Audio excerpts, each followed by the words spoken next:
Rumplestiltskin. It's a fairy tale classic. And this book is retold, so the author is rewording it and retelling the story. And it's retold by Diane Stortz. Long ago, there lived a tailor who was known for his bragging, even about things that were not true. This man's talk got his beautiful young daughter into a great deal of trouble. The story would not have a happy ending at all, if not for a faithful servant and a funny little man named... But that's what the story is about. One day, the tailor happened to see the king riding through town. The man wanted to make himself seem important, so he called to the king, "I have a daughter who can spin straw into gold." Ooh. The king stopped at once. "That is an art that pleases me," he said.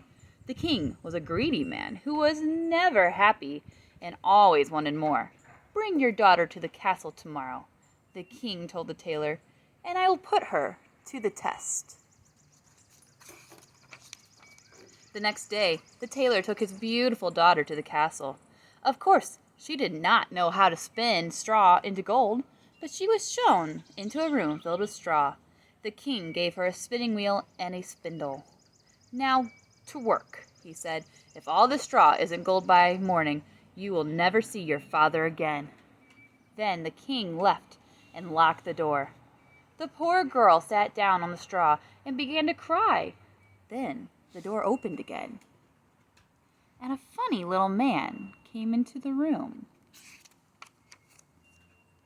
"Good evening, dear girl," said the little man. "Why are you crying?"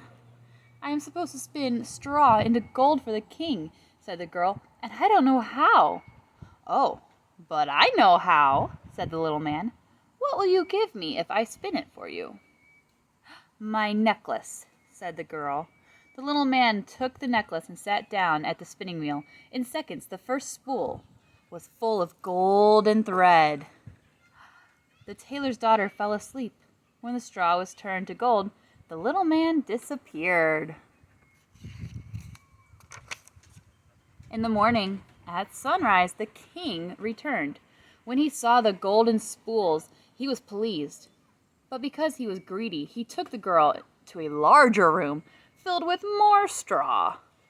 "Spin all the straw into gold by morning if you want to see your father again," said the king. Then he left and locked the door. Once again, the little girl began to cry. And once again, the door opened, and in walked the funny little man. "What will you give me if I spin the straw into gold for you this time?" he asked. "The gold ring on my finger," said the girl. The little man took the ring and began to work. By morning, all the straw was spun into gold. The king came at sunrise. "Wonderful, my dear," he cried, but the greedy king still wanted more. He locked the girl in an even bigger room full of straw and told her, "Spin all the straw into gold tonight. If you do, you shall become my wife." When the king was gone, the little man came. "What will you give me this time if I spin the straw into gold for you?" "I have nothing left to give you," the girl said sadly. "Then promise to give me your firstborn child after you become queen." The tailor's daughter did not believe the king would really marry her, so she promised the little man her first child. In the morning, the king found the room full of gold, and he married the tailor's daughter. The next year, the queen gave birth to a beautiful child. She was happy and had forgotten the funny little man. But suddenly, he appeared and said, "Now give me what you promised." The queen was horrified. She offered the little man all the treasure of the kingdom instead.